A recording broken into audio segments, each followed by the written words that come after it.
Intelligence మాజీ DG Venkateswararao సంచలన వ్యాఖ్యలు చేశారు. ఏపీఎస్ పీడీసీఎల్ మాజీ చైర్మన్ సంతోష్రావు హయాంలో భారీ అవినీతి జరిగిందని ఆయన అన్నారు. గత ప్రభుత్వంలో సంతోష్రావు ఇష్టానుసారంగా ప్రవర్తించారన్నారు.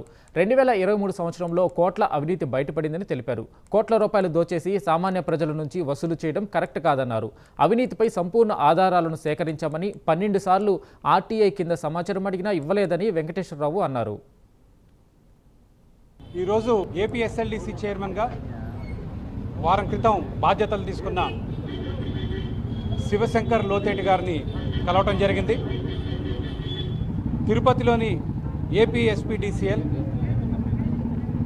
ఆంధ్రప్రదేశ్ రాష్ట్రంలోనే ఒక అవినీతి సామ్రాజ్యంలా గత కొన్ని సంవత్సరాలుగా విద్యుత్తులో అవకతవకలు పాల్పడుతూ వచ్చింది.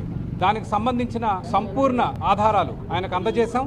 అందులో గత ప్రభుత్వంలో, ప్రస్తుత ప్రభుత్వంలో విద్యుత్ పరికరాలలో జరిగిన అవినీతికి సంబంధించిన ఆధారాలు ఆయన ముందుంచడం జరిగింది. దాంతోపాటు చాలా వివరాలు, అధికారిక వివరాలు, ప్రజలకు అందాల్సిన వివరాలు, ఏపీఎస్పీడీసీఎల్కి ఆర్టీఐ రిక్వెస్ట్లు ఎన్ని పంపినప్పటికీ చట్టపరంగా వాళ్ళు ప్రజలతో పంచుకోవాల్సిన వివరాలు ఏవి ఇవ్వట్లేదు.